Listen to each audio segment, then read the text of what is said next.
Greetings and welcome to a Fireside Chat with Zany Mystic. I'm your host, the Zany Mystic, also known as Lance White. Tonight's guest is Laurie Cornell. Laurie had several awakenings spanning her teens to her 30s when she became interested in crystals and native cultures.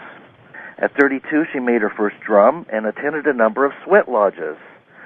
During those years, she also became an accomplished tattoo artist. Soon after, she opened a healing center and studied Huna, timeline therapy, and hypnosis. During her travels in the U.S., she continued studying energy and Neuralink.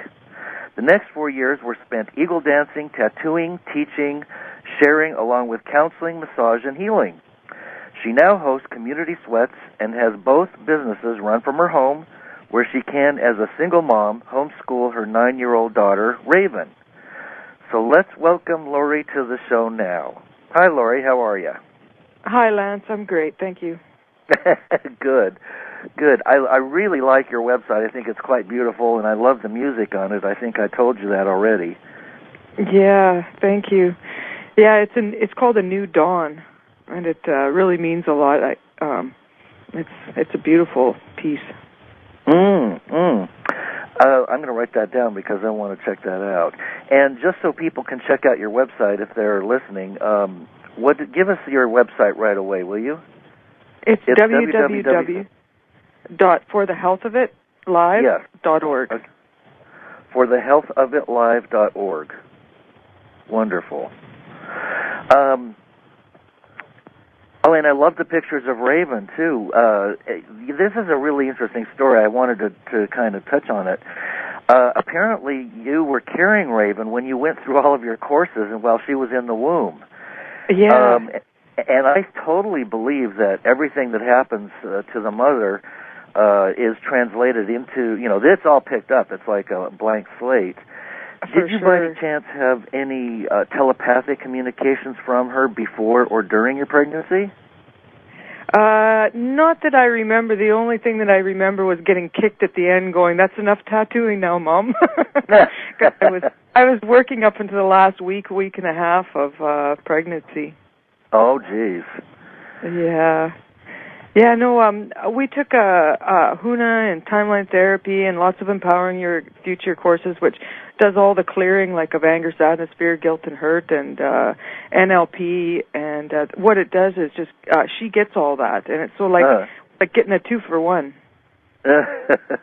Wow, would you say that she's probably one of the crystal or rainbow kids that are coming in today?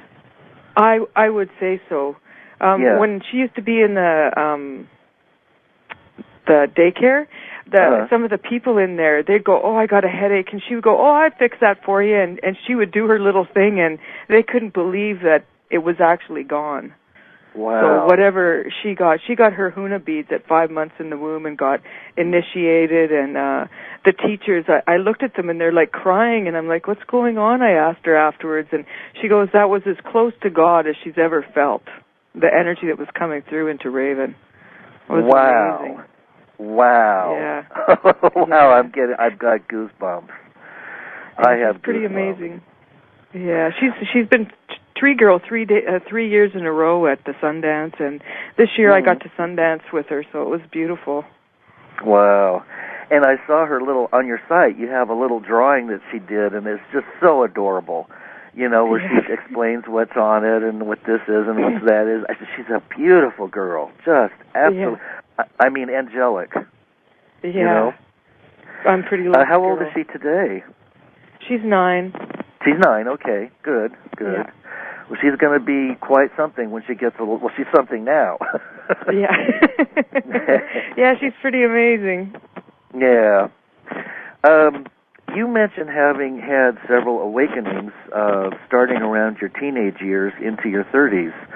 Would you like to share any of those experiences with us?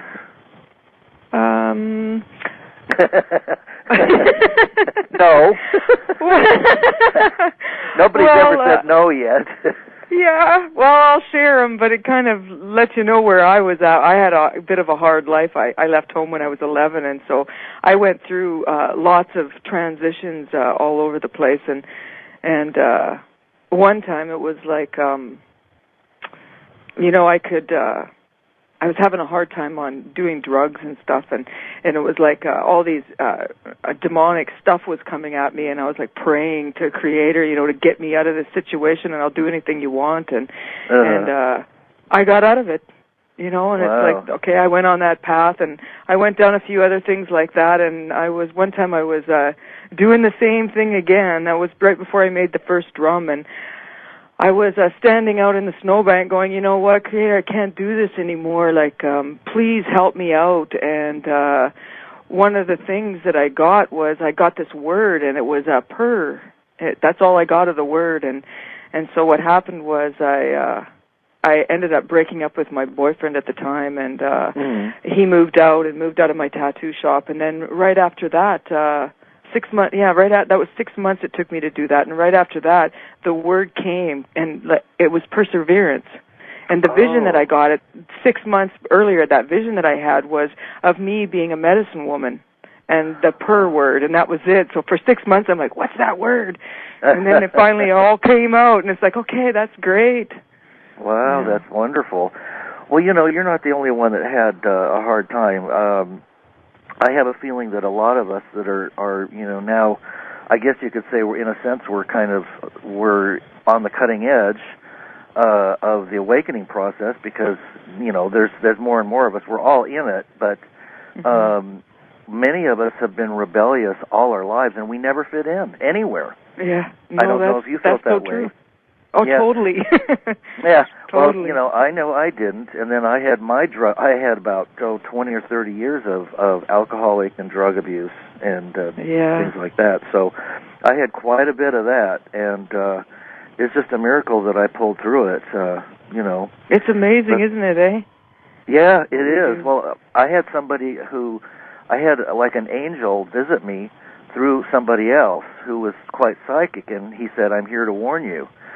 And he says, "I'm an angel, I'm here to warn you." And over about the next 10 minutes, he revealed as much as he could, but he said I was going to be arrested and go through 3 live-in programs, and then that was all he could say. And he said he was appearing and so that I wouldn't lose hope during the times ahead. And sure enough, within a few weeks, I was arrested twice, and it took 5 years for all that to play itself out. And I did go through 3 live-in programs, so it was quite interesting. It's amazing the experiences that we can have. Yeah, well, that's when I started taking the Empowering Your Future and the HUNA and the NLP. I didn't want to go to any of the dry-out centers, and I didn't want anybody to know that I had that problem. So I took the counseling courses and became a counselor, but it was really I needed the counseling. Well, I think a lot of psychiatrists and psychologists do go into it because they need the help, too. Yeah, I think we all need it. We all do. A friend of mine today said, well, everybody's crazy, Yeah. And I'd have to say, if you look at the world today, it certainly would appear that way. Yeah. You have a lot of good links. You put a links how am I going to say this? A link to links on your website. A link to links, yeah. Yeah. And most of those are ones that I really enjoy, too, and I have those on my blog, like, Matthew's Messages and some of the others, Star Child. Oh, yes, I love that. I've had her on the show, too. She's very nice. Oh, yeah, I see that on your list. Yeah. I've been very fortunate to have just the most wonderful people on the show. And so given that we are kind of coming from a similar perspective, what is the most striking thing to you about the times we're living in right now? I think it's just all the changes that are coming up that are here that are just so subtle. And some of the disappointments about, like the starships not showing up, and I heard some October other stuff 14th. I also heard on a couple of websites, who was that, Cryon, I read just a little while ago, that he said that it was an earth shift that actually happened, but because we were all looking forward to, and the energy was up of the... we all were thinking that it was going to be the starship, but so our energy was up, so that that big situation that could have caused a lot of death and destruction actually caused absolutely nothing. So it's interesting what actually happened that nothing happened. So it's kind of an interesting little piece there. Yeah, it's a different way to look at things. Yeah, it's interesting. Speaking of ships and star nations and ETs and UFOs and stuff like that, it seems like all of my friends, I'm finding that they're starting to reveal information about, things that they're either afraid to talk about or that they just never tell anybody, and they all have seen or have had experiences with UFOs. Yeah. And they all have very similar kind of a view about things. They seem to attract other people who tell them their life stories and so on and so forth. Have you had any UFO experiences? I have. I have one. I always used to see lights in the sky when I was a kid, and then that green twinkling weird thing falling out of the sky when I was 18, and then it took off up over the clouds. But the most recent one is after my first year Sundance. I'm like, because, when you talk about star nations and you talk about all this stuff, people tend to think you're a little bit crazy. And I know I'm not, right? But I'm sitting out on my patio, and I'm looking up at the stars, and I say, hey, guys, can you show yourself to me? And, they were moving around for me and that, right? And I put my neck down, and I'm like, okay, that's really nice, but I'd like something undeniable. Right, and then as soon as the undeniable was out of my mouth, I heard this woof. And up across I looked up, and above my house and above the treetops was this blue and white tracer of light that was about 15 feet wide and about 50 feet long. And I went, okay, I believe you now. I'll keep going. And so I keep telling the people, what I know, right? And I know that it's true. And, it's kind of easy to get lost on the Internet with some of the disinformation out there. And so I just really slimmed down to a lot of the things that what you said, like Matthew's messages and Star Child and Ashtar, and there's a certain few that I stick with that I know that when I read them I feel good, like Mike Quincy and that, right? Exactly. That's kind of the test for any of those messages for me is how do I feel after reading them? Do I feel uplifted? Do I feel less in fear? Do I feel inspired? And most of those that you mentioned leave me, feeling, better off than I was before I read them. Yeah, and, there's a few that go. There's a few that go. Go ahead. What's that? Sorry. Go ahead. There's a few that when they say, they give a little warning that this is not whatever, this is like a little warning. So I automatically, I've read a few of those, and I just got down in the dumps, and then I went, you know what? As soon as I feel that way from reading something or even the beginning of it, that's it. I'm not reading it anymore. So people really need to tune into that, eh? Yeah. Oh, yeah. Well, it seems like everything has a different vibration, and we just have to be more aware of what vibrations we're taking in, because they go in, and you have to process them then. And not everything is of a higher vibration, so I think that's just something that we... Don't you find that you just kind of figure that out faster and faster as time goes on? Yeah, like 4 years ago to what it is today, it's like, okay, I'm not going to read that, right? There's just nothing, or, it's just the people that come and go and just everything. It's pretty amazing. Yeah. It also seems to me that there really isn't all that much new under the sun. I mean, there really isn't.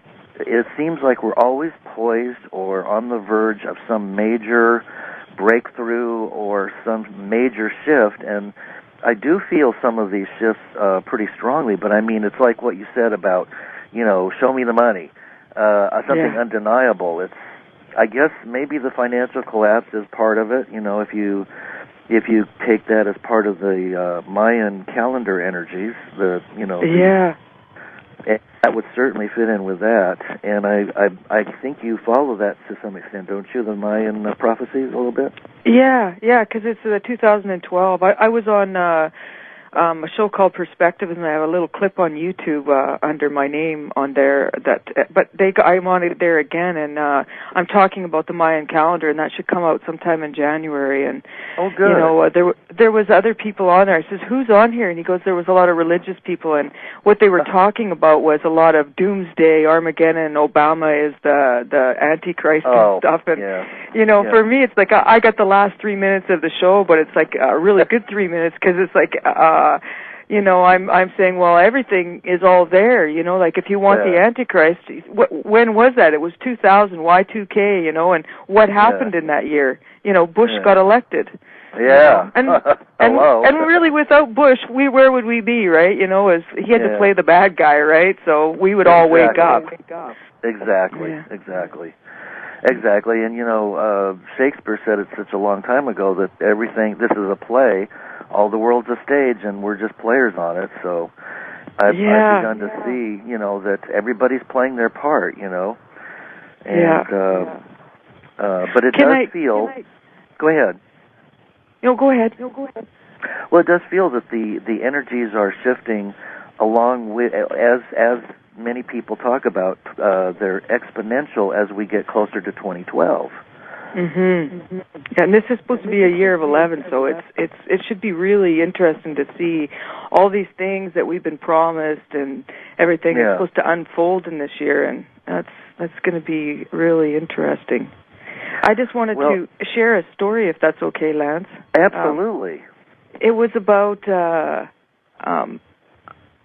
us all being one and all part of one, and people can talk and, you can hear that and you can read bumper stickers. And I just wanted to share a shamanic journey that I had one time. And I had left my daughter at home with someone else. And as the journey started, it was like, I'm going down the rabbit hole, right? It's like kind of like, G-force and going through that. And what it started off was, where's my baby? Like I left my daughter at home and where is she, right? And then when the chanting stopped, it's like they pulled this big dark blanket off me, and it's like, oh, we're all right here, Mom, and there's all my friends, and I'm like, well, how can you be here? You're here, how can you be here? You're way out in Saskatchewan, and it was just weird, and then he began to chant again, and off I'd go down the rabbit hole again, and that where's my baby turned into be, where's the love? Where is that love that is supposed to be all in humanity, and where is it? It's lost in that dark blanket. And then he stopped chanting again, and I'd rest. And then when he chanted again, it was like, okay, so I went a little bit farther back down the rabbit hole, and I thought, like, the whole thing about life is, to find the love and to find all of that, right? Well, it turned out in this journey, it was like the unconditional love was my baby, and we had found, I had to go back through this process and find that unconditional love. And in the last part of that journey, one of the shamans come over, and my womb was glowing gold and radiating all this gold light. And I went back to the time where I was the divine feminine, and that all of creation was my baby, and that baby that we were looking for is that unconditional love that is absolutely part of absolutely everything, and to have that kinesthetic feeling and the visualizations and just everything that it was one of the most amazing journeys that I ever had. And I wish I could share that energy with everybody, that would stop a lot of fighting and a lot of things that are not love, Yes, yeah. I think that's a beautiful story, and I think you're absolutely right on the money.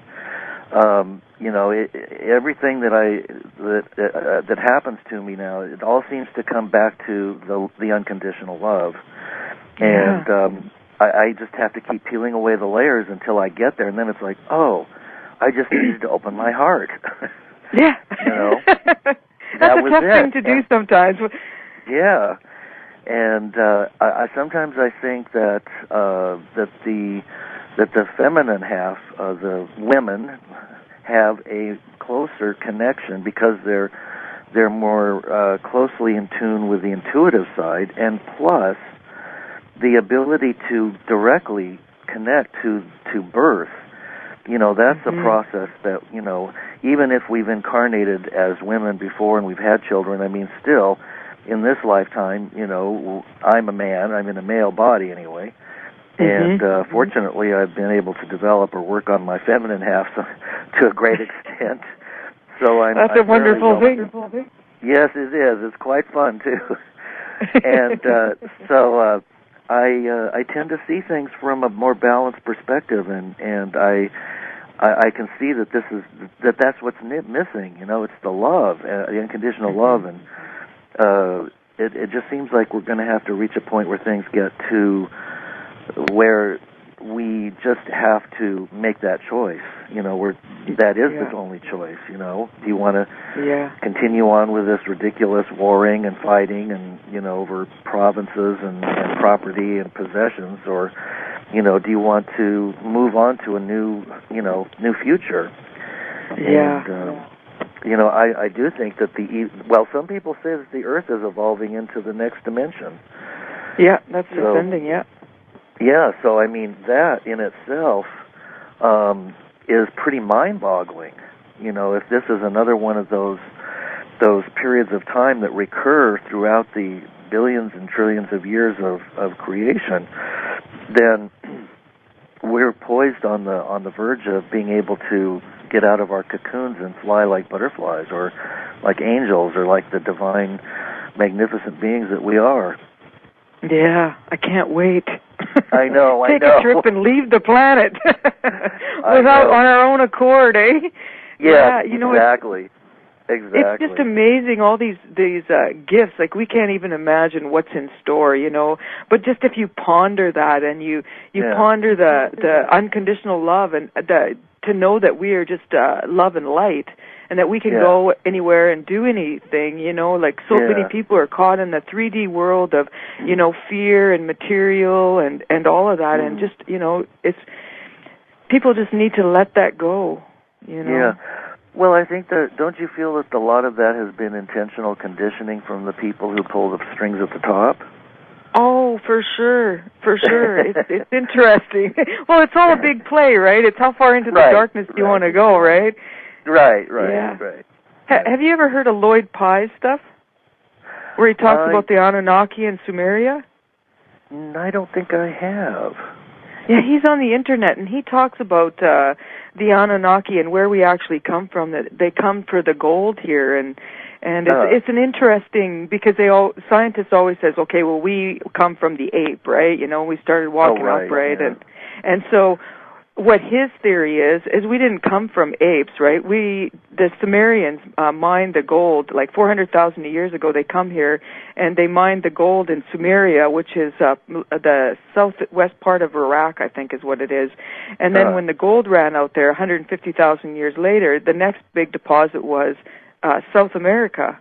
But they didn't want to go to the mines because they had to dig into the holes, and they were a very advanced race, and they didn't want to do that. So his theory is that what they did was they took the DNA from a man from them, and the Bigfoots that are around, and the Yetis and all of that, is what they did was they took the DNA from a female of that and spliced it together and basically cut and chopped and made this, and that's why we have so many autoimmune diseases, because our genetics are all messed up, but they didn't really take too fine a time at it, because they were just making a slave to dig the gold out. So it's kind of interesting, like, where is that all truth is going to be revealed? Like, where is our true origins, we don't even know. Absolutely. I look forward to hearing it all. Me too. Me too. I mean, I would, because it's like a big blank spot, know, and I think some people might know what the truth is, but they're not telling. Yeah. They're not telling. No. There's a lot but of we're supposed to know. Yeah. Well, I think that we will. I think that the vibrations seem to be moving in such a direction that it will be increasingly difficult for people to manipulate and lie and do all the things that require a dark mindset. I think that's going to cause a lot of whistleblowers to step forth, and once that happens, there will be kind of an avalanche of information. because we know there's so much that's been concealed from us, even by our own government. Oh, they're the worst because they're right on top. Oh, they're at the top of the list, yeah. And, I mean, it's mind-boggling. One thing that's interesting, some friends of mine told me that they were watching one of the religious channels, and this is kind of mind-blowing. And it's just a typical religious channel, where they're, telling everybody to be saved and send your money in and so on and so forth. Yeah. But on this show, they were they took 30 minutes, and it was almost as if they were giving a crash course in ETs. They said ETs and UFOs are real, and we got it wrong. And they showed some films of some old black and white film of Roswell and stuff, and it was like a crash course. Like they were told, you better get this information out right away. Mm-hmm. And that's pretty startling. And another one of the religious channels was talking about the pyramids and how they're communications devices used by the ETs, and that there was a gold cap on the pyramid. And of course, we know that Edgar Cayce prophesied that there would be an opening in one of the Sphinx's paws, and there are scrolls there that tell about who built them and our future and so on and so forth. So we could have a lot of exciting things come out if the people who are holding on to the reins so tightly would just let them loose a little bit. Yeah, it's interesting. 10 years ago, my Reiki teacher, she had me tune into the Sphinx, and that was long before I actually knew that there was a room down underneath the Sphinx. And I tuned in that there's like a crystal room that holds all that information down there. Oh, I'm sure. And then when all that came out, it was like, wow, that's amazing. Yeah. And there's some interesting movies out. The remake of The Day the Earth Stood Still kind of implies that, ETs are our creators and that they've been here, and that they are here. And there was an interesting show on the History Channel that showed how witnesses were talking about these UFOs going in and out of the water. And there's a strong belief by a huge portion of the UFO community, which I didn't know. I do this research on the Internet, but that they have bases under the water. And we're all looking up in the skies, at the Phoenix Lights and stuff like that, and it's like, well, wouldn't that make sense that they are submerged in underground bases? I mean, that would make a lot of sense that they were underwater. Yeah. So my friend. Oh, go ahead. No, that's it. Go on. Oh, my friend, she lived down in Jericho Beach in Vancouver, and she lived in one of the high-rises there, and she'd always tell us about all the saucers that she would see come in. And I'm like, okay, yeah, sure, okay, but I never see nothing, right? She took a picture one time, and there's like 10 to 15 of them, and they come into the bay, and I'm sure they've got an underwater thing down there. Yeah. Because they're in the bay all the time. And I looked at that picture, and I went, that's amazing. Like, there's like 10 or 15 of them right in this one picture. Yeah, I totally believe that stuff. And I think the more we open our minds and talk about this stuff openly, on radio stations and with our friends and so on and so forth, you find people that have been hiding these experiences since childhood because they're afraid to tell anybody. Yeah. But once you open the door and say, well, I heard blah, blah, blah, or I had this experience, then they say, oh, well, gee, I had one too when I was about 7, and pretty soon then they get to validate that experience instead of just treating it like something that they can't talk about. Yeah, when I was 5, I was in my bedroom and we were getting ready for something. Maybe I was 6, just going to school. And I looked out my bedroom window that I shared with my sister, and I saw this. It looked like an angry pig. And I'm like, ah! And I go running out, and I'm like, Mom, there's an angry pig outside my window. And of course, we go back, and it's gone, right? And I'm like, for years and years and years, I had no idea what that was.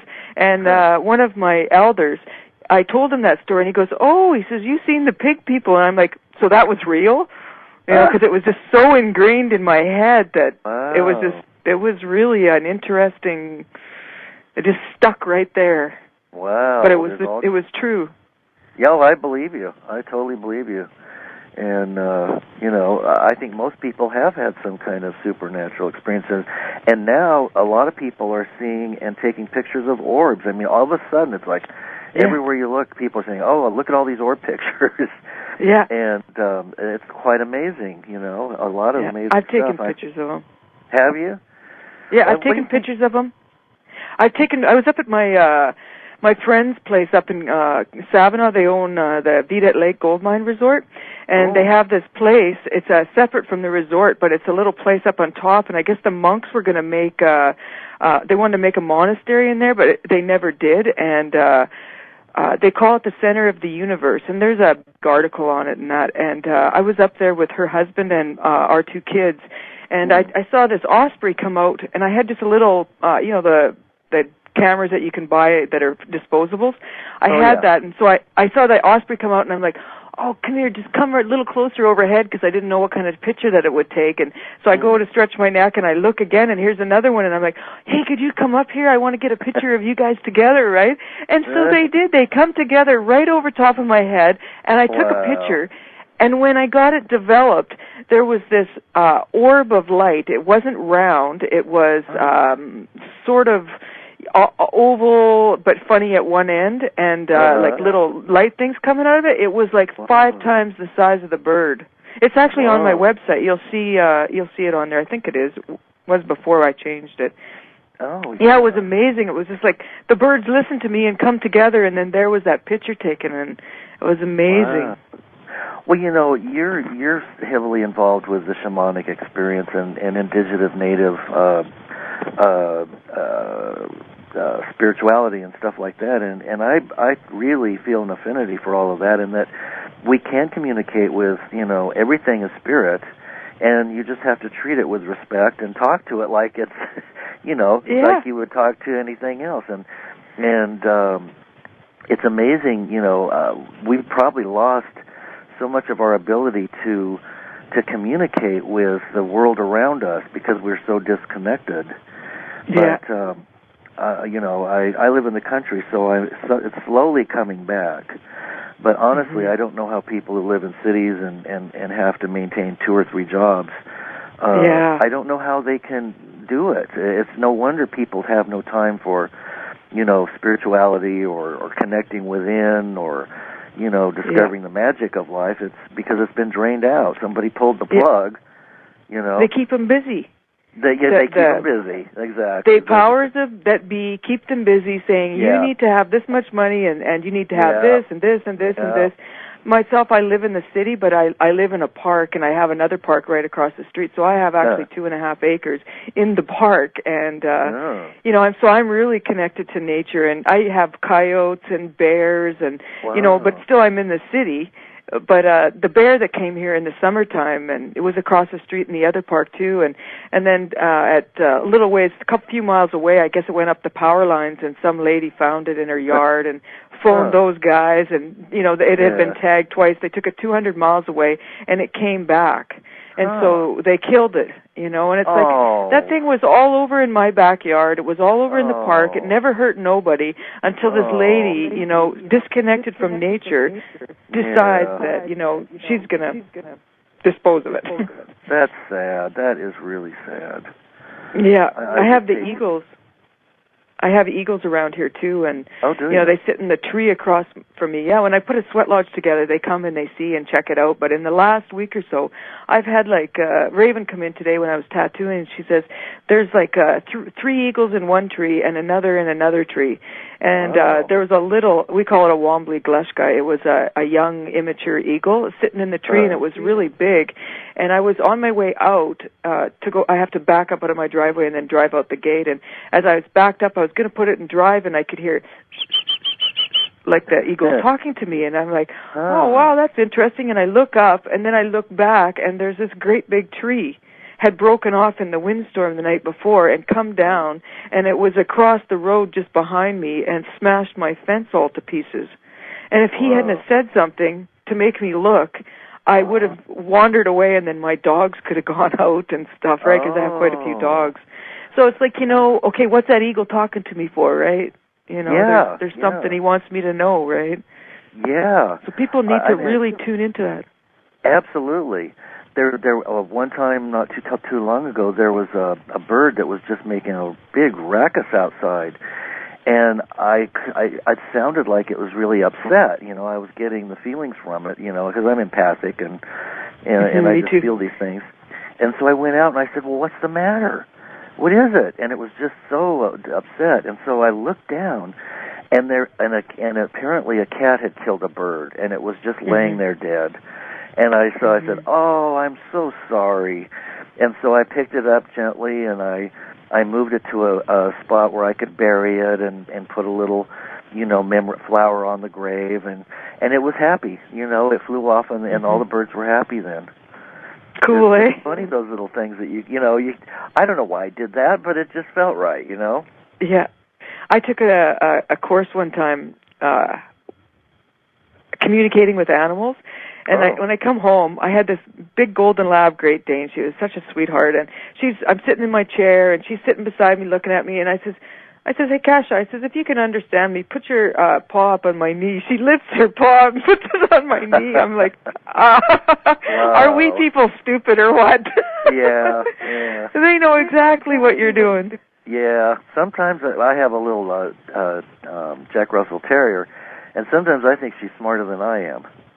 You know, and so we think funny. we're the top of the food chain, but we're really not. We're probably actually closer to the bottom if we wanted to be honest with ourselves. Yeah, and some closer to the bottom, because they just don't want to wake up, Yeah. It's nice when you start to wake up and you start to communicate with the animals and, with each other in a better way. Yeah, and it's all about love. Again, it gets back to love. It's just having a love for all things, that are around you, whether they're animate or inanimate.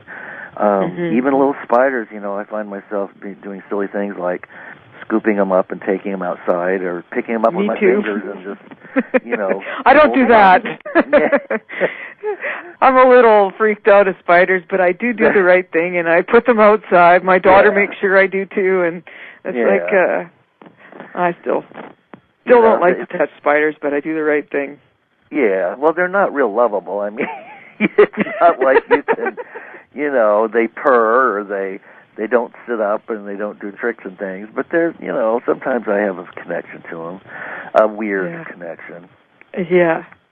But I love the birds. Yeah. When go ahead. What part of the country are you in? I'm in Vancouver, Canada. Oh, yeah, I'm just wonderful. outside. I'm in Surrey. Yeah, we got quite a bit of snow, like 3 feet in the last little while. Oh, I'll bet. It's snowing heavy here. Where are you from? I'm in Northern California in Gold Country. Oh, nice. In the Sierra Nevadas. So you don't have any snow right now, eh? Not right now. We had a little bit at Christmas time. And but last year it was quite heavy, and we had quite a bit of snow. But the weather seems to be doing stranger and stranger things every year. I can't figure it out. I read one Go ahead. Well, I don't want to, throw the global warming word out there, because there's such a, big debate about it. Half the people say that there is global warming, and half say that there isn't. But clearly something is happening, and the energies are shifting, wouldn't you say? Yeah, it is, and some say it's because we're moving closer to the sun, and if we are to have this ascended planet that is supposed to be, like paradise all around, well, you can't have that really harsh climates and really harsh deserts, and everything has to be like paradise everywhere. So absolutely. You would figure that. In the native culture, it's like when the coyote made creation. The creator put him up in the mountain in a cave, and then iced over the cave, and told him that when your job's done until the ice melts off, and then you're going to have to come out and teach the people how to live again. And so all that ice is melting, and the people need to know how to live again, because they're so caught up in the material world. And I've in the last few years since I've worked at home with my daughter, I've taken a huge cut in my money from my tattoo shop. And I try to stay out of the fear of it, but I really am in the thanks of it because, you know, I used to do all this and that and buy this and buy that, and, you know, it's really to slow down, and you don't need to have everything. You know, you don't need to have the latest and everything, and so I'm so grateful for that, to actually have learned that lesson. Oh, me too. Absolutely right on the money. You know, I live on disability, so it's a limited income, and I've had to kind of train myself to live that way, and I have a theory that a lot of the people who are homeless, that, you know, that get ignored in society, that, you know, don't have enough to eat and so on and so forth, they're used to dumpster diving, and people like ourselves that are, you know, living on smaller incomes, we're actually going to end up better off as the economy tilts into depression and things get worse because we're already adjusted to it. Yeah. You know, when we know the value of friendships and love and relationships, and really that's, if you have those things and enough food to eat and a roof over your head, well, that's quite a lot. Yeah, it is. Hey, you know? Do you know about Nasera? I know a little bit about it. Do you want to talk about Nasera? Well, I would like to express what I didn't know what it was before. I knew it was like total change of the government and the policies and reinstatement of the Constitution and, you know, all that money shared. Like, I know Saint Germain has something to do with it. And I wasn't quite sure, okay, where's all this money coming from? What is this Nasera law, and what's it really all about? And I found out that Dennis Kucinich and Ron Paul actually wrote that piece of law. You're kidding. I it blew my mind. That. I know. So when you've got names like that, you know it's real. Oh, absolutely. Dennis Kucinich is terrific. I mean, of all the politicians, he and Ron Paul are probably the only ones, you know, that are telling it like it is, and that are not on the take. Yeah. You know, what do you think about Obama? I don't know. I think people have placed a lot of hope in him, and I certainly think he's going to be more hands-on than the other person who was up for election against him. But I honestly don't know. I mean, I read the information on the various things that say he's a star child, or he's born for this, and he was a great president in earlier times. But you know, I have kind of a wait and see attitude. I think everything is happening just as it's supposed to happen. To create the conditions for the greatest number of people awakening as possible. Yeah. Whatever that includes. And I have no idea. I'm just kind of riding it out because before, you know, Dennis Kucinich stepped out, that's who I was really hoping for, because I have a piece of his speech on my website in the messages. And, you know, listening to that guy's speech or reading his speech is just what a enlightened being he is. Yes, you know, he would have made a great president. Oh, I know. And he totally believes in, you know, he talks openly about ETs and UFOs, and, you know, we know that the government is deeply immersed in all that stuff. I mean, there's no question about it. So, but oddly enough, the corporations don't brief the presidents because they don't have a need to know. So, you know. Who runs the place anyways? Well, people who hopefully aren't going to be around when the ascension occurs. I don't think they're going to be able to make the cut. I don't know. It's going to be an interesting year. Yeah, agreed. It's a funny thing, eh? Yeah, and all that just to control everything and control everybody, and it just seems so foolish. You know, it just seems silly. Yeah, you know, it just seems like a silly thing. Yeah, it's kind of it's such a waste, right? But if you look at the whole game and what everybody's learning from, you know, going down into that path of greed and darkness and coming out, it's like it's a huge school. But when you get on the other side, it's like, oh my God, what a waste, you know? So many people are hurting. Yes, and you know, many of the people that I've had on my show have had near-death experiences, and they talk about when we cross over that there's a life review. So most of us live as if we're throwing bones over our shoulder, and there are no consequences, and whatever we think, feel, do, is just private, and never goes anywhere. It's all recorded in stereo, and we have to relive it, when we cross over, so we can see if, we can see we're actually doing a review to see if we met our goals. It has nothing to do with judgment. It's a review to see if what we set up, how close we came to it, and to have realizations about where we might like to move next. Yeah. But they also say that if you kill somebody or you instigate a war on purpose, that you experience the feelings of that person that you killed and all of the impacts that it had as an offshoot of your actions. So you have to relive that, so that you understand the full impact of your actions. And I can't imagine that would be an easy thing for some people.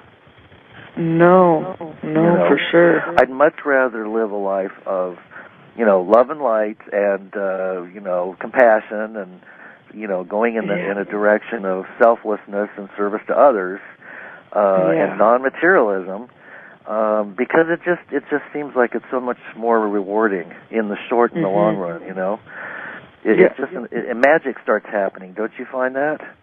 Yeah, it has. To be in a place of service is like it is magic, and just to pray for what it is that you want, I prayed to be a voice for the people because that's what I did at Sundance. Every year I go there and I'm an eagle dancer, so I get pierced on the tree the first day, second round, and so I'm praying that way. We get pierced through the shoulders, and then a rope goes out like it's a harness, connects the two, and then a rope out to the tree. It's actually not a big deal because I'm praying and I don't even feel it. And it's just amazing that there's nothing there, right?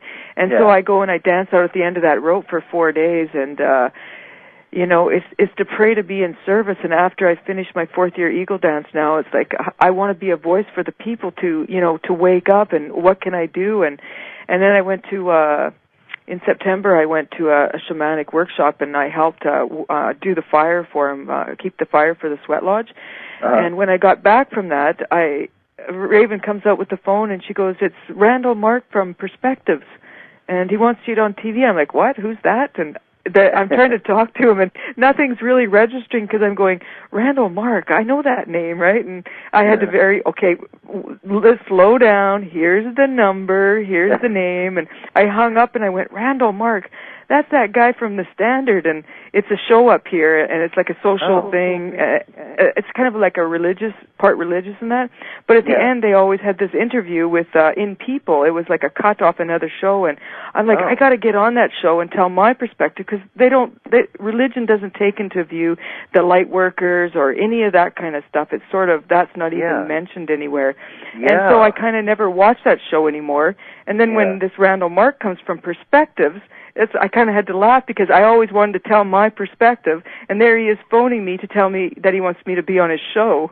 Wow. And my side of, like spirituality and tattooing. So it was kind of neat, and then he phoned me back and got on for the Mayan calendar and the end times, and then I got the interview with you, and I'm going to be on another radio show in February, Co-op Radio up here, and so all that praying and all that wanting to be of service, it's like all these things are just coming into play, and it's beautiful.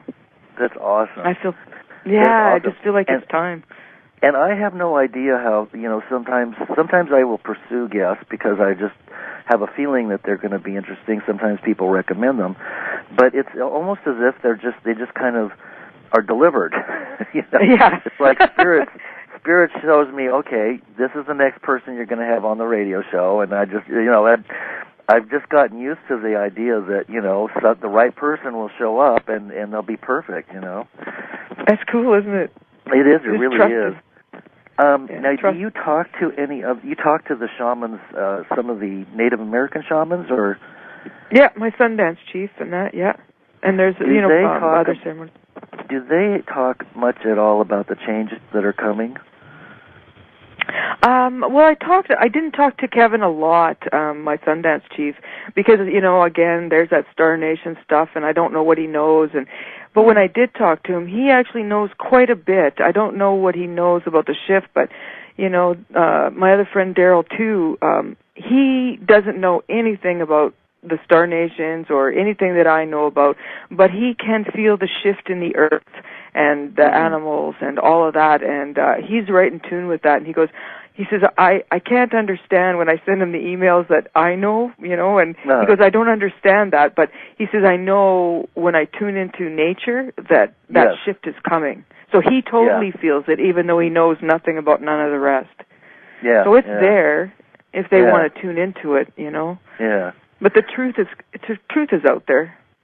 Oh yeah, absolutely. And I think that as the energies ramp up more, because I've noticed that 2008 they started getting more intense, and I think 2009 will be even more so. That people who are not in tune are going to feel increasingly uncomfortable. Yeah, they're not going to know why, perhaps. But it's going to be like there's something wrong and they can't put their finger on it. And part of that is just that we've been living in a dream world, an illusion. And sometimes a nightmare. Totally programmed like, cattle going to McDonald's. Yeah. And that's not an easy thing to acknowledge. Or also that, for instance, with some aspects of Christianity and other religions, that much of it is a lie. Who wants to admit that your whole life has been based on a lie? I know, and it's hating interesting. this group or hating that group or this skin color is not right. It's not godly. No. That didn't come from God. So that come from the powers that be that want to make differences so that people have something to fight about. I'm totally not prejudiced. And when people start talking about prejudice, I don't get into it. I just say, you know what, I'm not prejudiced, right? I don't have a problem with those people or or none of it, right? Because I just project what I want back. I see in the world. The world is what you think it is, and so I see all the good. And when people aren't doing so well, and they got their issues and that, it's like they're doing the best they can with the resources they have available. Yeah. And I truly believe that in these times coming up that, if we stay focused and grounded, right, people are going to come to us to understand what's going on. Did you feel the energies of the last month? Yeah, the last month, how hyped up they were, and then they just kind of flattened out real quick, eh? As soon as January started, because I was just like, almost vibrating, and I'm like, oh my God, if I'm this crazy, I can imagine what other people must be feeling. And then it was like January started, and it's just like everything went. Yeah, kind of like a balloon letting its air out or something. Yeah, I know. I felt that way too, I felt them very strongly about the last month. But it seems like they spiral around, and I'm starting to get used to that kind of cyclical nature. Although I haven't figured out or been able to put my finger on what exactly is triggering it. But I do notice that other people share the same experience for the most part, and they notice when the energies are ramping up, and I get really I want to start writing my blog, and I feel creative, and I'm tapped in. It's like, oh, this is this, and then everything is like magical on the internet, and it's like a Ouija board, except a good one. Not bring up evil things, but and it's a lot of fun. Do you tune into the moons and the solstices and like the 11/11 and 12/12? Yeah, because that's when the energies will really ramp up. Is those special dates, eh? Like you watching the moons and watch how crazy it gets, right? And then as soon as the moon goes by, it's like, okay, it levels out again. And there are going to be some major astrological things coming up in the very near future. I think there's a Grand Cross. I've been recently having quite a few astrologers on the show, and a couple of them are talking about these very unusual alignments of planets which are approaching. I don't remember when. I'm sorry, I can't remember the dates, but they're definitely within the next few months. There's going to be a Grand Cross, and of course there are other alignments that are occurring at 2012 as well. So there's a lot that's coming up. There's triangulations too. The first one is January 11th, and then February 15th, March 15th, April 14th, and June 11th are the next ones, and it's like big energy portals right then too. I don't know if those kind of cross-reference with what your astrologers were talking about. Yeah. But I know lots of big openings coming in the next year. It's just going to be amazing. Oh yeah, absolutely. We don't have a heck of a lot of time left, so I'm just going to let you. Is there anything that you'd like to share, from yourself, as part of your, goal to help awaken other people? Is there anything you'd like to share with the listeners?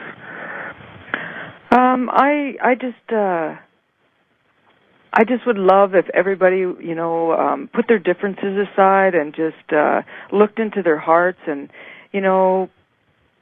have compassion for other people, even when they're talking negative, to try to turn that conversation around and just to find the love and the light in absolutely everything that they do, and the darkness that's out there, the chaos that's happening. You can focus on that, or you can choose to focus on the joy and the love and the light that's in your life. And the more you focus on that, the more you'll get of it. And just all that chaos is just the darkness trying to stir you up. And so just to let that all go and just focus on that love and light and see the divine in everything, every human being, every animal, every piece of nature, go out into nature and go breathe with the tree, go talk to nature. Yeah. That's all I can share about all of that. That's beautiful. Well, Laurie, thank you so much for being on the show. You were so much fun, and I really enjoyed talking to you.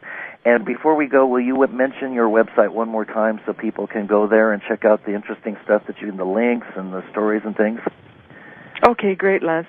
Thank you very much for having me on the show, too. And the website's also going to be updated in the near future, too. And it's www.forthehealthofitlive.org.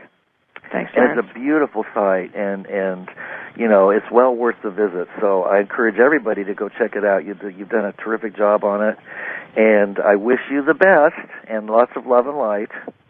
Yes, same to you, Lance. Have a happy 2009. Okay, yes, bye-bye. Thank you. Thank you. Bye-bye. Greetings and welcome to a Fireside Chat with Zany Mystic.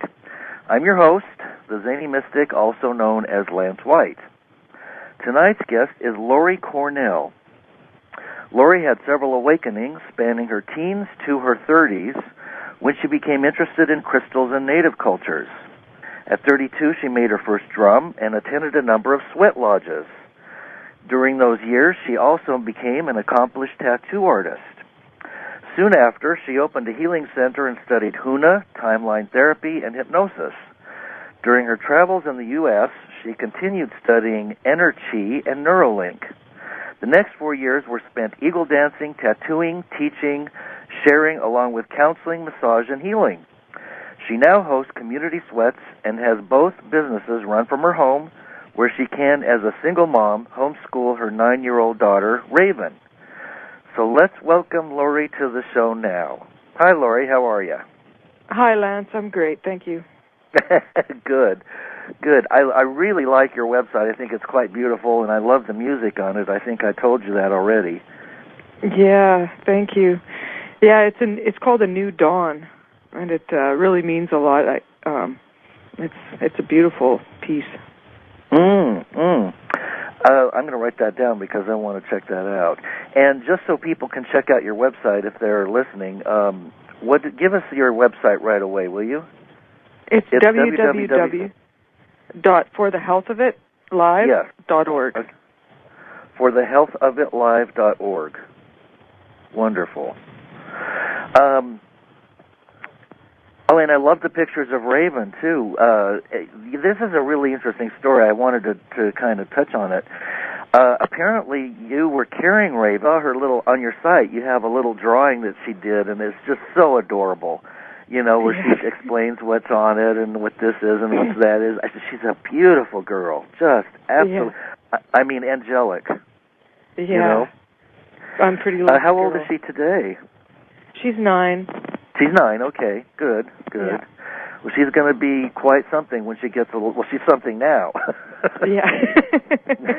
Yeah, she's pretty amazing. Yeah. You mentioned having had several awakenings starting around your teenage years into your 30s. Would you like to share any of those experiences with us? No.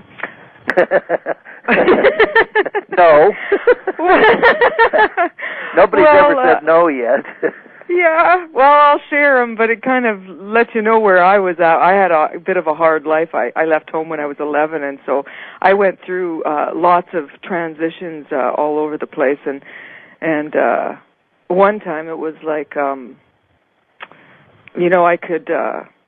I was having a hard time on doing drugs and stuff, and it was like all these demonic stuff was coming at me, and I was like praying to Creator, to get me out of this situation, and I'll do anything you want, and I got out of it, and wow. It's like, okay, I went on that path, and I went down a few other things like that, and one time I was doing the same thing again. That was right before I made the first drum, and I was standing out in the snowbank going, you know what, Creator, I can't do this anymore. Like, please help me out. And one of the things that I got was I got this word, and it was purr. That's all I got of the word. And so what happened was I ended up breaking up with my boyfriend at the time, and he moved out. And it's amazing what the experiences that we can have. Yeah, well, that's when I started taking the Empowering Your Future and the HUNA and the NLP. I didn't want to go to any of the dry-out centers, and I didn't want anybody to know that I had that problem. So I took the counseling courses and became a counselor, but it was really I needed the counseling. Well, I think a lot of psychiatrists and psychologists do go into it because they need the help, too. Yeah, I think we all need it. We all do. A friend of mine today said, well, everybody's crazy, Yeah. And I'd have to say, if you look at the world today, it certainly would appear that way. Yeah. You have a lot of good links. You put a links, how am I going to say this? A link to links on your website. A link to links, yeah. Yeah. And most of those are ones that I really enjoy, too, and I have those on my blog, like, Matthew's Messages and some of the others, Star Child. Oh, yes, I love that. I've had her on the show, too. She's very nice. Oh, yeah, I see that on your list. Yeah. I've been very fortunate to have just the most wonderful people on the show. And so given that we are kind of coming from a similar perspective, what is the most striking thing to you about the times we're living in right now? I think it's just all the changes that are coming up that are here that are just so subtle, and some of the disappointments about, like the starships not showing up, and I heard some October other 14th. Stuff that. Yeah, I also heard on a couple of websites, who was that? Cryon I read just a little while ago. Moved out of my tattoo shop, and then right after that, 6 months, that was 6 months it took me to do that, and right after that, the word came, and it was perseverance. And the vision that I got 6 months earlier, that vision that I had was of me being a medicine woman. And the purr word, and that was it. So for 6 months, I'm like, what's that word? And then it finally all came out, and it's like, okay, that's great. Wow, that's wonderful. Well, you're not the only one that had a hard time. I have a feeling that a lot of us that are now, I guess you could say, in a sense, we're on the cutting edge of the awakening process because, there's more and more of us. We're all in it, but many of us have been rebellious all our lives, and we never fit in anywhere. Yeah. No, I don't know if you felt that way. True. Oh, yeah. Totally. Yeah. Totally. Well, I know I didn't, and then I had I had about 20 or 30 years of alcoholic and drug abuse and things like that. So I had quite a bit of that, and it's just a miracle that I pulled through it. It's amazing, isn't it? Eh? Yeah, it is. Well, I had somebody who I had like an angel visit me through somebody else who was quite psychic, and he said, "I'm here to warn you." And he says, I'm an angel, I'm here to warn you. And over about the next 10 minutes, he revealed as much as he could, but he said I was going to be arrested and go through 3 live-in programs, and then that was all he could say. And he said he was appearing and so that I wouldn't lose hope during the times ahead. And sure enough, within a few weeks, I was arrested twice, and it took 5 years for all that to play itself out. And I did go through 3 live-in programs. So it was quite interesting. And when you went through all of your courses and while she was in the womb. Yeah. And I totally believe that everything that happens to the mother is translated into, it's all picked up. It's like a blank slate. Did you by any chance have any telepathic communications from her before or during your pregnancy? Not that I remember. The only thing that I remember was getting kicked at the end going, that's enough tattooing now, Mom. I was working up until the last week and a half of pregnancy. Oh, geez. Yeah. Yeah, no, we took HUNA and timeline therapy and lots of empowering your future courses, which does all the clearing, like of anger, sadness, fear, guilt, and hurt, and NLP. And what it does is just she gets all that, and it's so like getting a 2-for-1. Wow, would you say that she's probably one of the crystal or rainbow kids that are coming in today? I would say so. When she used to be in the daycare, some of the people in there, they'd go, oh, I got a headache, and she would go, oh, I'd fix that for you, and she would do her little thing, and they couldn't believe that it was actually gone. Wow. So whatever she got her HUNA beads at 5 months in the womb and got initiated, and the teachers, I looked at them, and they're like crying, and I'm like, what's going on? I asked her afterwards, and she goes, that was as close to God as she's ever felt. The energy that was coming through into Ravyn was amazing. Wow. Yeah. Wow, I've got goosebumps. I have pretty goosebumps. Amazing. Yeah, she's been tree girl 3 years in a row at the Sundance, and this year I got to Sundance with her, so it was beautiful. Wow. And I